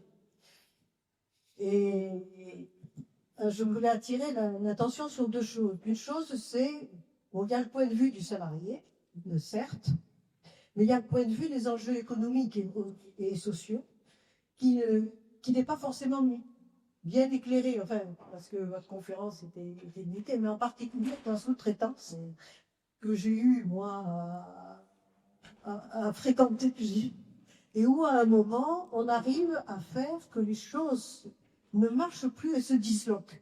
Alors, vous citiez la ZF, hein, on peut citer le cas des centrales nucléaires. Et le cas des centrales nucléaires, qui est un cas que je connais bien, à un moment, il y a des gens qui ont dit « Attention, on n'a plus le savoir pour arrêter une tranche. Le savoir est à l'extérieur, disséminé dans une entreprise, et on ne sait plus gérer une tranche s'il faut arrêter la tranche un peu rapidement. Et on ne sait plus comment traiter les entreprises en question. » Donc, c'est une époque où il a fallu remettre un petit peu d'oxygène dans l'entreprise parce que ça finissait par sortir et par déborder le cadre dont les gens ont envie. Mais je veux dire, effectivement, quand vous parlez du salarié, il y a la perte par rapport au salarié, mais il y a la perte énorme qui peut se passer au point de vue de l'économie, de la socio-économie générale, hein, et de la peur du nucléaire. Hein. On pourrait citer des tas d'exemples, il y a des tas d'exemples rigolos, d'anecdotes que je pourrais citer. L'autre chose très intéressante que vous signalez, c'est cette espèce finalement d'addition que va faire le salarié par rapport à une situation qui est une situation procédurale, hein, et qui va être obligé de contourner. Alors là, il y a des exemples magnifiques. Hein, j'aimerais avoir le temps de les raconter parce que on voit beaucoup de vie à des gens qui ont bien réagi. Et je voudrais signaler quand même quelque chose qui me paraît important, c'est le rapprochement, parce que j'ai eu à le faire à l'époque, le rapprochement avec l'armée. Les militaires, les pompiers, etc., qui ont des métiers qui ne sont pas toujours discernables, le métier de terrain, arrivent à développer des observations. Moi, je pense aux pompiers au moment du terrorisme, hein, au moment où Tati sautait, etc., et où il fallait protéger un établissement quand même. Et tout ce que mettaient en œuvre les pompiers au-delà du métier. Et c'était très intéressant parce qu'il y avait le métier, bon, ils organisaient le terrain, etc. Et puis il y avait des tas de choses auxquelles ils étaient obligés de penser, qui étaient un peu différentes de ce qu'ils avaient appris. Et je dois dire que là, le recours à quelque chose, ça fait du reste en tête, qui était l'école des hautes études militaires, hein, en fait, qui venaient faire des conférences, ils détiennent un savoir là-dessus absolument inouï. Hein, qui fait qu'on sort justement du protocole, de la procédure, etc., pour aboutir à une défense, finalement, hein, par les métiers, qui est tout à fait remarquable. Et en particulier le corps des pompiers, qui est un corps banal, on les rencontre comme ça, et qui sont capables de déployer des choses tout à fait inattendues dans des situations qui ne sont pas les leurs, hein, qui sont surajoutées.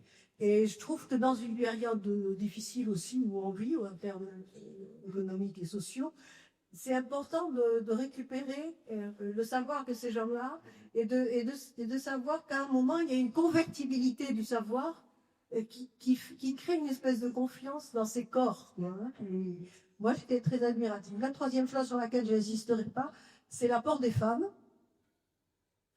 Par rapport à des situations que vous citiez, où je suis bien d'accord, et des situations où la virilité est des fois ridicule, quoi, hein, et que les femmes apportent énormément en termes de sécurité en particulier, elles ne sont pas assez utilisées, et elles ont un regard différent qui n'est pas un regard du risque concours, très amusant. Hein, voilà. Et ça, j'ai pu regarder sur le terrain, et souvent, c'est quelque chose que vous avez cité, hein, cette espèce de profession phallique presque, hein, où effectivement les gens se mettent en situation je mets pas, même pour des choses simples, hein, je ne vais pas mettre mes chaussures de sécurité aujourd'hui, hein, je sais quand même, je suis cariste, c'est pas la peine, hein, je suis cariste, bon. Et là-dessus, je crois que les femmes apportent beaucoup à l'entreprise en termes de sécurité. Excusez-moi, j'ai été un peu long.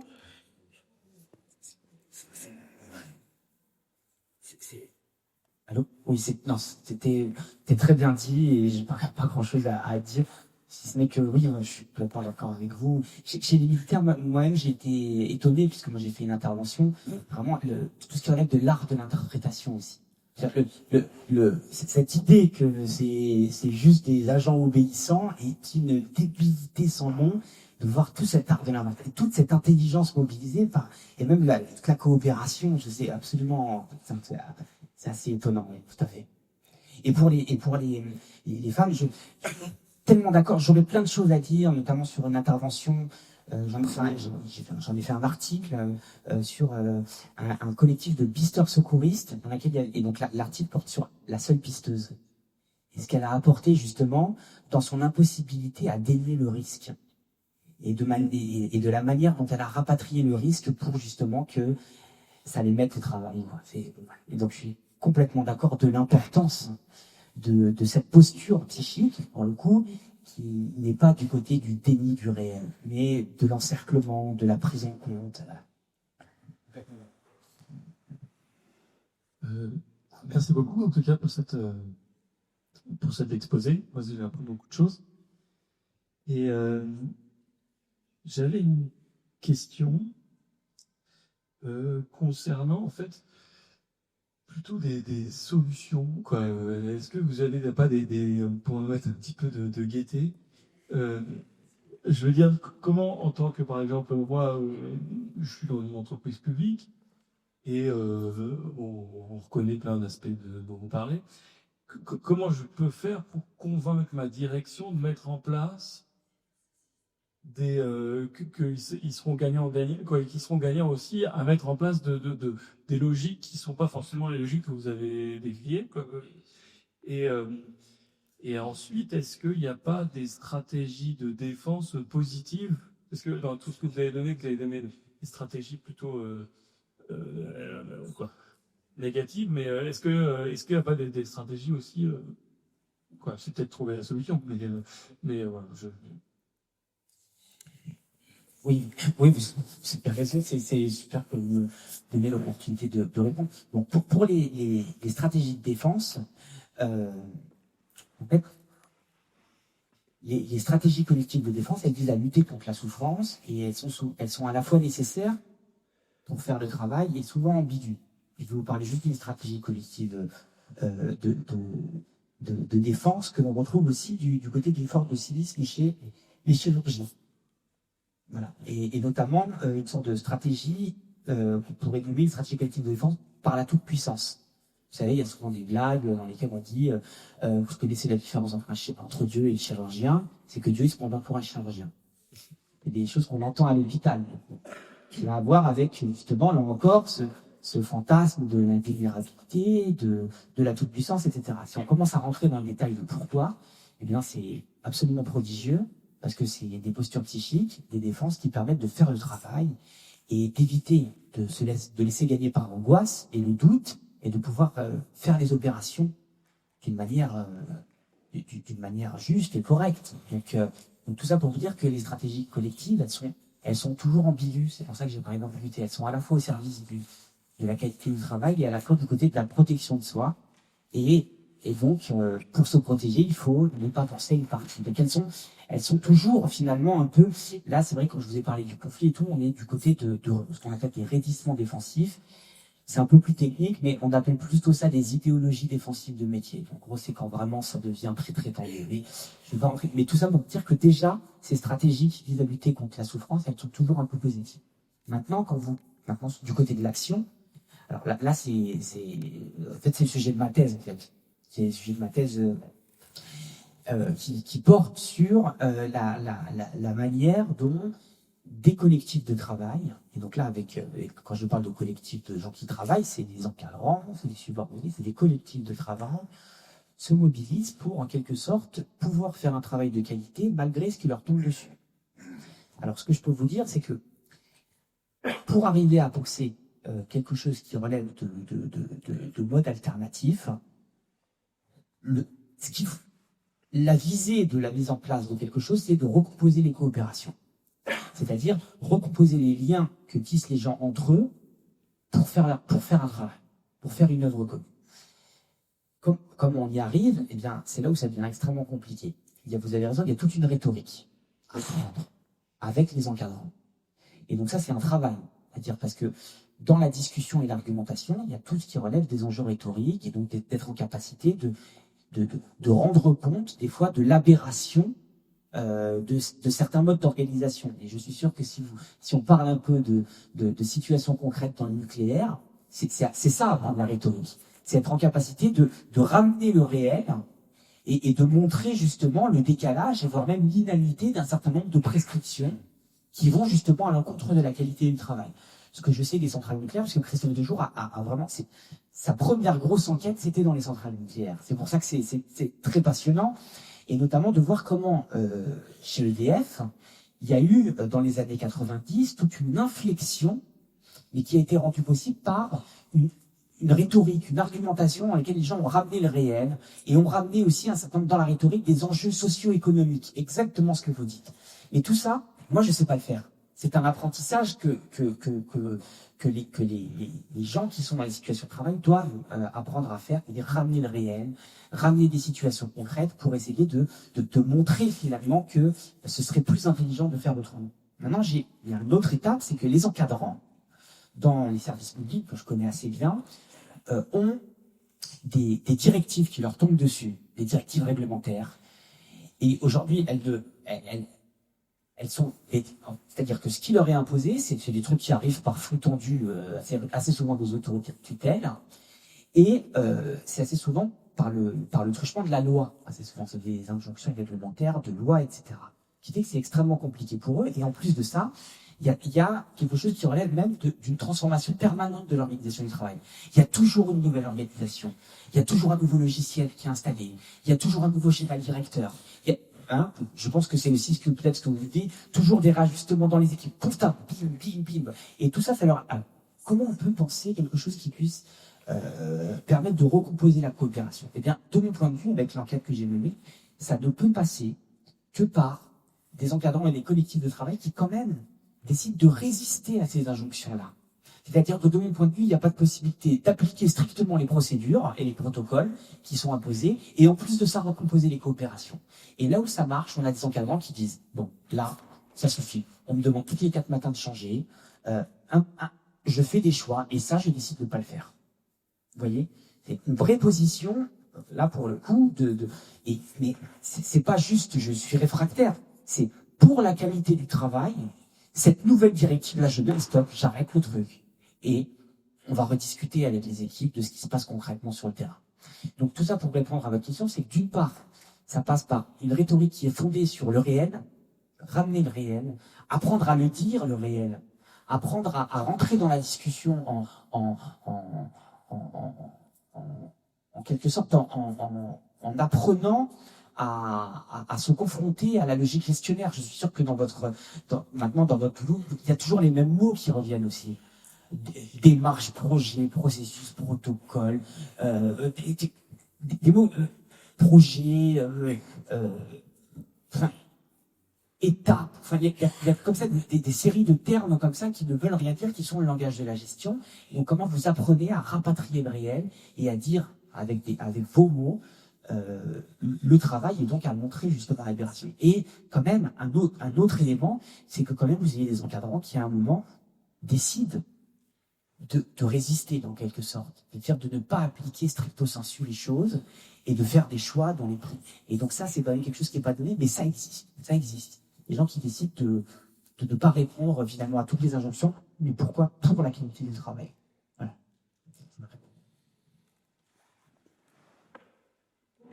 Je vous remercie pour votre préférence exposée. Je vous remercie, monsieur, pour sa question et votre réponse telle que je vous l'ai posée partiellement. Je vais quand même faire une remarque. Quelque part, je reconnais la première question. Tous ces outils que j'ai eu appliqués comme PDCA, Calcul Total, entretien individuel sur la performance, c'est pas les outils qui ont été conçus pour massacrer les gens, enfin, de ce qu'on parle. C'est des outils qui fondamentalement ont été conçus pour capitaliser de bonnes pratiques, pour les partager, pour améliorer la qualité de travail, précisément améliorer l'organisation ou l'évaluation pour les gens. C'est des outils qui ont été pervertis par une forme d'organisation et des objectifs de l'utilisme absolu qu'il faut qu'on les emploie. Donc, tous les outils, on peut les employer de manière néfaste, paperless. Une fois qu'on a ça, on n'a pas grand-chose, mais quand même, je vais remettre ça avec Mutex. On rejoint Monsieur dans un premier remarque. C'est pas les outils en eux-mêmes qui vont donner ce genre de comportement, c'est plutôt l'homme qui, dans un certain système, utilise ces outils pour faire des choses. Peut-être pour aller dans le sens que oui, la coopération et du sens aussi. J'aime beaucoup les concepts un peu plus libérés, c'est dans ce qui va autour. Enfin, je crois qu'il faut résister, certes. Il faut quand même employer les outils quand ils sont adaptés. Ils sont souvent quand même adaptés. Mais il faut donner du sens et créer une coopération entre les différentes équipes, les différents niveaux de hiérarchie. C'est mon sentiment. Peut-être je peux dire quelque chose sur le sens. Nous, la manière dont on considère la question du sens et de la signification, eh bien, le sens, on ne peut pas le donner, de notre point de vue. On ne peut pas donner du sens. De notre point de vue, c'est une position qui est paradoxale. Le sens que l'on trouve à son travail, le sens que l'on trouve finalement à nos vies, etc., procède du sujet en nous-mêmes. Et donc, le travail tel qu'il est fait par les gens font que le fait de faire le travail, les gens vont trouver du sens. Et quand on commence à interroger quel est le sens du travail, il est très différent pour les gens. Ce que ça signifie pour eux, au sens de la signification. Ce que ce travail signifie pour eux.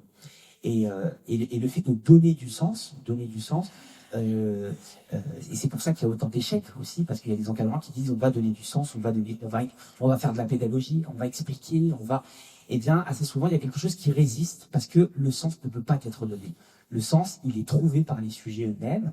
Et assez souvent, quand on a un travail quand on a une activité qui nous permet de faire quelque chose qui nous paraît honorable, le sens est produit par les sujets eux-mêmes. Mais de mon point de vue, le sens ne peut pas être donné. Voilà, Oui, j'ai vu le micro. Alors, pas qu'on ne donne pas de mots. Voilà, c'est ça. Je pense que tout simplement, on ne donne pas le même sens au bon sens. Voilà. Je parlais plutôt d'une direction, des informations permettant à chacun de comprendre pourquoi il travaille. Bien évidemment, je suis d'accord avec vous que chacun trouve le sens dans son travail. Sens.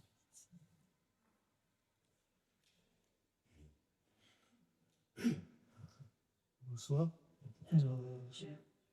Par rapport à l'alliance en entreprise, notamment les bancaires, là, effectivement, les systèmes d'évaluation des performances sont très éloignés. Je voulais reprendre tout d'abord la section de Madame Costa sur les militaires. Alors, je dirais que, par exemple, dans le privé, le management est basé sur la compétition et la méfiance. Dans l'armée, le management est basé sur la coopération et la confiance. Le général Pierre Demillet en a fait état récemment, donc lors d'une émission télévisée. L'autre question, c'est pourquoi les syndicats, les prud'hommes, les directions d'entreprise et les salariés sont cantonnés dans leur précaré face aux difficultés de la reconnaissance du personnel et de son mal-être dans ses rapports au travail. Un livre a été écrit d'identité au travail. Donc, chaque temps, que ce soit la direction d'entreprise, des salariés ou les syndicats, ont souvent raison, mais dans leur principe même de fonctionnement. Et par contre, la coordination de tout cela me semble étrangère au but commun. Et puis, par ailleurs, il faudrait parler aussi de la Chine, comment font-ils pour en arriver à devenir le premier accueilli du monde, et quelles sont les pratiques qu'ils mettent en place par rapport à nous, Européens. C'est juste autant. On n'a pas le. Bon, c'est vrai. Assez rapidement, pour parler de la Chine, on a nous travaillé avec des chercheurs, des chercheurs chinois, mais aussi des chercheurs européens en Chine, et notamment qui ont beaucoup traité de l'entreprise Foxconn, je ne sais pas si vous connaissez, qui est la plus grande entreprise qui compte aujourd'hui plus d'1 million de salariés. Et Foxconn a vite pris la chronique puisqu'il y a eu une multitude de suicides au travail, notamment avec un mode opératoire qui était un mode opératoire assez commun dans lequel les ouvriers sortaient de la chaîne sans mot dire, montaient en haut de l'immeuble et se jetaient par-dessus l'immeuble. Donc Foxconn a décidé d'installer des filets de sécurité. C'est tragique, c'est tragique. Bon, tout ça pour vous dire que la question de la souffrance au travail en Chine est très présente aussi, mais dont les pouvoirs publics se sont pour le moment beaucoup moins saisis. Maintenant, comment font-ils pour être le premier atelier du monde? Là, j'ai plutôt l'impression que c'est des questions qui relèvent du champ, là pour le coup, de la socio-économie. Je ne serais pas en mesure finalement de rendre lisibles les différentes logiques économiques qui ont permis justement à la Chine de devenir non seulement le premier atelier du monde, mais la deuxième puissance économique mondiale, puisque donc ça, je bute, je ne suis pas en mesure de répondre à cette question. Maintenant, quand vous faites une catégorisation entre le privé et l'armée, etc., je pense que là aussi, il faut c'est un peu de nuance, parce que je pense qu'il y a des entreprises que j'évoquais, ou dans lesquelles il y a encore des ressorts pour la santé au travail, et des entreprises privées, sans aucun souci. Et le mouvement des entreprises libérées, qui lui aussi est très disparate, très hétérogène, recèle de véritables trésors d'ingéniosité dans lesquels il y a vraiment des alternatives dans l'organisation du travail qui sont vraiment très intéressantes. Je ne pense pas qu'on puisse être aussi raide, en tout cas. Mais voilà, en tout cas, il y a une logique, je pense, qui est sous-jacente et qui peut un peu ressembler à ce que vous dites. Vous vouliez faire une remarque sur l'organisation de l'État, puisqu'on en a parlé. Force est de constater qu'effectivement, depuis une bonne décennie, mais pas un peu plus, en fait, tous les connaisseurs de leur domaine ont été exclus de la gestion des établissements. À savoir, les directeurs d'hôpitaux ne sont plus des médecins, donc dans la très grande majorité des cas. Un autre exemple, c'est effectivement les recteurs, par exemple. Pendant très longtemps, les recteurs devaient être docteurs d'État et chercheurs, avoir une expérience de recherche. Il y a une dizaine d'années, je crois que c'est sous Sarkozy, déjà, on a dit que sur les 50, il pourrait y en avoir 10. Et puis récemment, M. Macron a dit qu'à la place des 10, il y en aurait 20 pour qu'une certaine dame qui a 40 ans, qui était sa copine de promotion de l'ENA, puisse devenir rectrice du rectorat de Versailles. C'est quand même typique d'une organisation où effectivement le rectorat de Versailles, qui était normalement le bâton maréchal de tous les recteurs de France, devient un outil de promotion. Et effectivement, donc c'est des gens qui ont une vision soit digitale, soit de l'enseignement, qui est purement gestionnaire et qui effectivement mettent en place des outils d'évaluation, etc. dont vous parlez. Donc effectivement, c'est, j'ai envie de dire, une nouvelle organisation qui touche pas seulement les entreprises, mais complètement l'État, comme monsieur d'ailleurs le faisait remarquer. Christophe Dejour a une phrase, souvent il dit les gestionnaires ont vaincu les ingénieurs. Voilà un peu pour résumer, c'est-à-dire des gens qui avaient un véritable intérêt pour le travail, et pas qu'un intérêt pour le travail, un intérêt aussi pour des dynamiques plus larges qui permettent de comprendre aussi le processus de travail, le processus de fabrication, etc. Et donc c'est exactement ce que je l'ai dit, c'est-à-dire qu'il y a quelque chose qui, du côté, alors là pour le coup de la formation, des écoles, parce que là aussi, je pense que la manière d'encadrer les entreprises a beaucoup bougé. Beaucoup bougé. Et aujourd'hui, on a des personnes qui sortent d'école et qui sont en capacité de dire qu'elles peuvent, de manière indistincte, organiser l'industrie automobile, organiser une crèche. J'ai vu des trucs dans des crèches qui sont absolument effrayants. Organiser une crèche. Ces personnes qui peuvent organiser des crèches, elles peuvent organiser des écoles. Elles peuvent organiser aussi des fast-food, etc., etc. Et donc, on est vraiment sur quelque chose c'est ça la gestion. On gère, et ce qui fait la spécificité d'une connaissance. Il pas une centrale nucléaire. Il y a des centrales nucléaires, des gens qui ne connaissent rien au nucléaire. Absolument rien. Et donc, le problème, c'est que ça, pour le coup, pour maintenant revenir sur la question, c'est aussi une des thématiques de ma thèse, c'est là où le langage de l'activité, il est difficile à nouer avec ces personnes-là. Puisque, là encore, je cite Christophe Dejour, les gestionnaires n'en veulent rien savoir du travail. Ils veulent des indicateurs, des objectifs, etc. Mais pas vraiment la possibilité de rediscuter du travail, de voir le langage de l'activité, référentiel, est de plus en plus compliqué. Donc c'est vraiment pour aller vraiment complètement dans votre sens et de ce que nous on fait comme expérience, malheureusement assez souvent, presque quotidienne.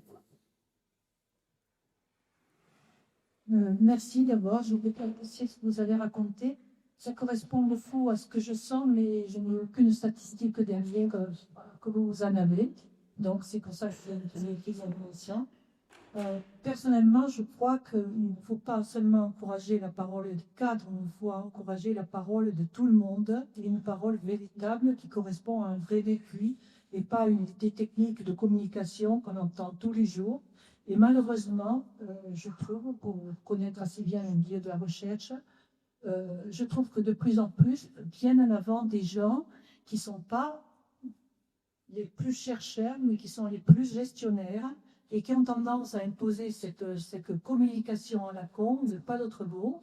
Et quand on leur dit que peut-être il pourrait y avoir des interlocuteurs avec qui on pouvait parler et qui n'auraient pas de référence à la direction et qui pourraient dire là ça va pas parce que telle chose, sans être sanctionné et que peut-être au prix pourrait émerger une solution pour vous, on n'est pas entendu, alors qu'on voit quand même quelques entreprises à ma connaissance en France qui paient les gens, le patron n'ayant aucun contrôle sur ce que fait la personne, mais simplement tout le monde est content ou on compte parce que tout le monde travaille un petit peu mieux et dans un peu plus de joie et de plaisir. Je hais la communication dans ce qu'elle devient dans notre société parce qu'elle est une négation de l'individu total. Elle n'est plus prise en compte d'une vraie parole centrée sur soi, sur son vécu, sur ses capacités. Et je suis très heureuse que votre conférence en donne des preuves statistiques.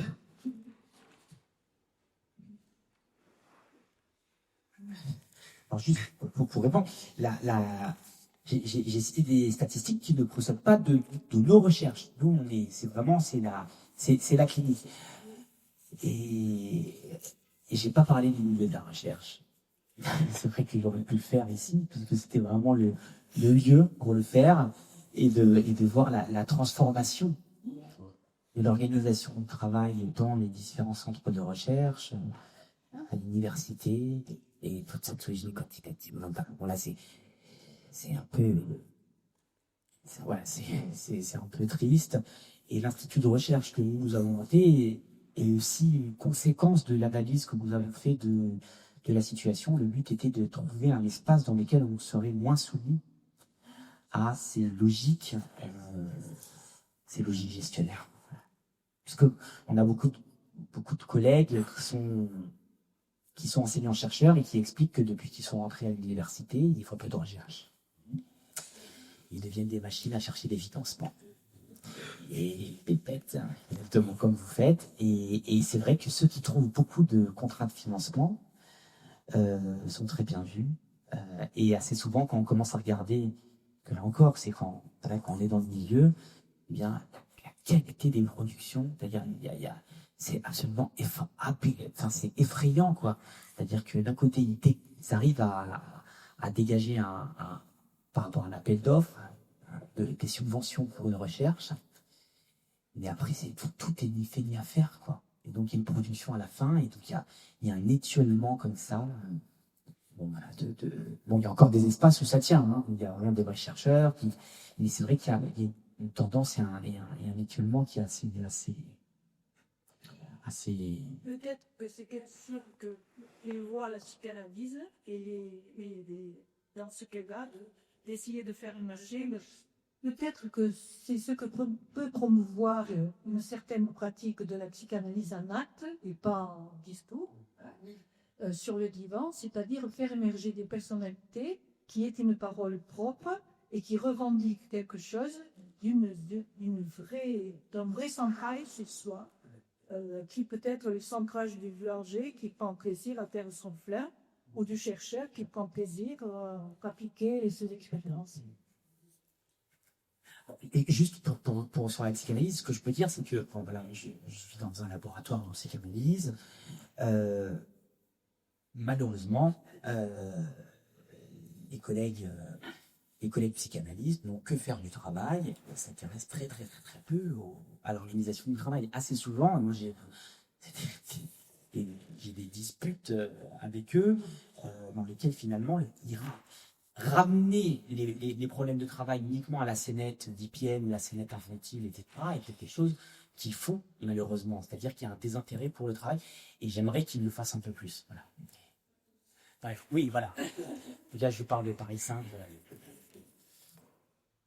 Je voulais avoir une précision sur un aspect. Vous parlez de l'écart irréductible entre la procédure et le réel. Et alors, quand on parle de robotisation, d'automatisation, d'informatique, qui a informatisé ces 30 dernières années beaucoup de choses, ben en fait, j'aimerais bien, parce que justement là, où justement l'irréductibilité, alors c'est plus devenu du travail humain. Mais alors, Voilà. Quand l'écart entre le prescrit et le réel est tellement ratatiné, ça devient du travail mort. Exactement ce que vous dites. C'est plus du travail vivant. C'est plus du travail humain, c'est du travail mort. Et dans lequel l'être humain, alors là pour le coup, on a parlé de George Friedman tout à l'heure, c'est vraiment ce qu'il montre dans le travail en miettes d'une manière absolument géniale, complètement géniale, que ça réduit l'être humain, ça le compresse et ça le réduit à l'état de machine. Et Simone Veil, si jamais vous avez l'occasion de lire le journal de la vie d'usine, c'est-à-dire qui est regroupé dans un recueil qui s'appelle La condition ouvrière. Donc Simone Veil avec un W, la philosophe, je vous encourage vraiment à lire, puisque elle-même a travaillé chez Alstom et Renault et a fait une expérience dans son corps de la robotisation et de cette réduction, en quelque sorte, de l'être humain. Et donc quand il y a vraiment, quand on arrive à des process dans lesquels on réduit considérablement l'écart entre le prescrit et le réel, ça devient du travail mort.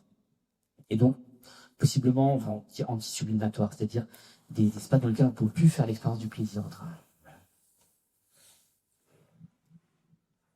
Bon, j'ai proposé votre conférence et surtout des considérations sur les chiffres, sachant que je suis statisticien et que les tableaux de chiffres, à mon avis, sont souvent très mal utilisés parce que soit de manière trop simple, soit en les réduisant à des mesures instantanées, par regarder ce qu'il y a eu avant et quelle est l'évolution qu'il peut y avoir. Donc, je suis enchanté d'avoir entendu des critiques de ce style et je pense que souvent ça part de très loin. Par exemple, il faut expliquer aux élèves que obtenir une note, ça ne veut pas dire avoir le savoir correspondant nécessairement.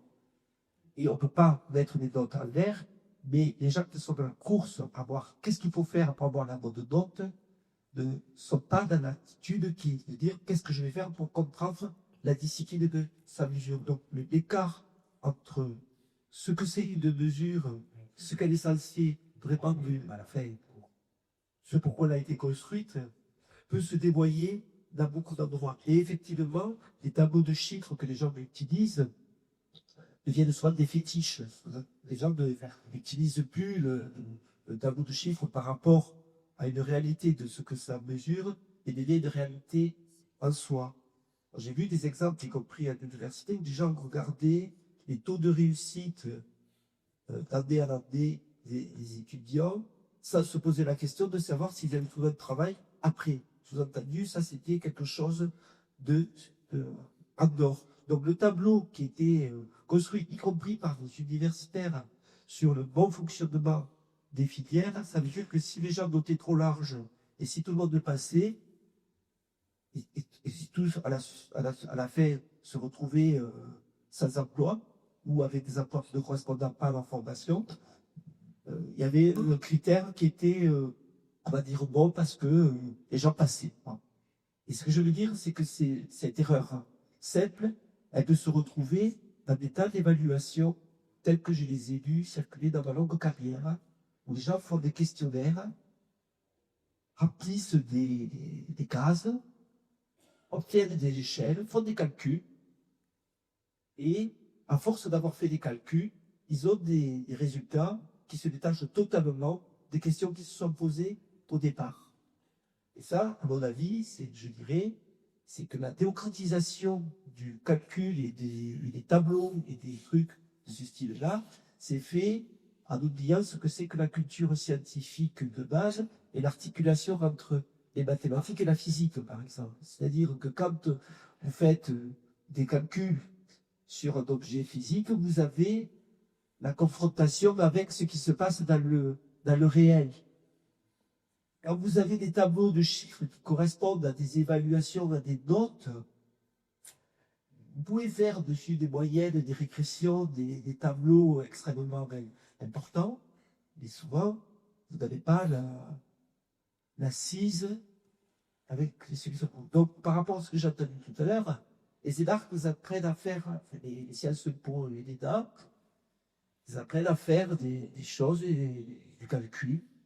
J'ai eu une anecdote personnelle, j'étais dans la classe de quelqu'un qui a été préfet de région, qui s'appelle Pascal Dalios, et qui était nul en maths, et qui a fait les sciences po et les DAC, et qui est devenu préfet de région, qui est maintenant préfet de la région Rhône-Alpes. C'est quelqu'un qui a un poste de responsabilité dans la société bien plus important que le petit biatz que je suis à l'université à manipuler des ordinateurs et des logiciels de calcul. Ce que je veux dire, c'est que le rapport aux chiffres, il est en grande partie dévoyé par des endroits où les gens utilisent ça sans avoir de culture sur ce qu'est la science et l'utilisation du chiffre sur des bases entre guillemets rationnelles. Donc, à mon avis, les grands tableaux de chiffres que je vois traités pour les sujets de sciences sociales sont souvent irrationnels. Alors, et juste pour, parce que je suis complètement d'accord, la désindexation entre le questionnement et le nombre, je vous conseille un ouvrage d'Alain Suppiot, qui est professeur au collège de la gouvernance par les nombres, et qui décrit finalement aussi de manière extrêmement précise, extrêmement raffinée, et de manière extrêmement brillante, ce que j'ai essayé de vous dire du côté de cette logique gestionnaire que lui nomme la gouvernance par les nombres, et c'est édifiant. Et vraiment cette désindexation entre la question et les nombres. Des rosières sur la base statistique, tout à fait. C'est excellent aussi. Oh, bravo. C'est excellent, des rosières aussi. Tout à fait. De toute façon d'attendre puisque la lumière va s'éteindre, mais je voulais citer les travaux que vous connaissez peut-être de Roland Gori, qui s'est interrogé justement sur l'évaluation, et il montre qu'effectivement, dès qu'on a un critère d'évaluation, derrière l'imposture arrive. C'est-à-dire qu'effectivement, le jeu consiste à faire mine de remplir le critère, mais en fait sans le remplir. Alors, il y a des exemples très nombreux là-dessus, notamment puisque vous parliez de la recherche, qui est un domaine que je connais un peu. Dès qu'on a introduit, par exemple, un critère sur le nombre de publications, qu'est-ce qu'ont fait les chercheurs? Ils ont découpé leurs publications en trois morceaux, et du coup, ils ont augmenté leur liste de publications. Contre l'écart entre le presque et le réel. Et la même chose quand ça s'est produit aussi en Union soviétique, quand ils avaient décidé que, en fait, les chercheurs étaient nommés ça s'est fait en France aussi, à la citation. Et ben, en fait, ils se mettaient d'accord avec le collègue en disant, bon, ben, quand tu publies ton papier, là, tu vas citer mes travaux, et puis moi, je ferai de même. Et en fait, je crois que ça peut s'appliquer à peu près à tous les critères d'évaluation que l'on donne, qui, en fait, après, le jugement des gens. Ça s'appelle la fabrique, voilà, c'est ça. Et Roland Gori, hein, voilà. La fabrique des imposteurs, où il y a un livre écrit par Roland Gori, Alain Belozer et Marc-Jean Sauvé, qui s'appelle La folie évaluation, et qui est aussi excellent. Je vous remercie beaucoup. Merci à vous. Et une petite question, incroyable question. Vraiment,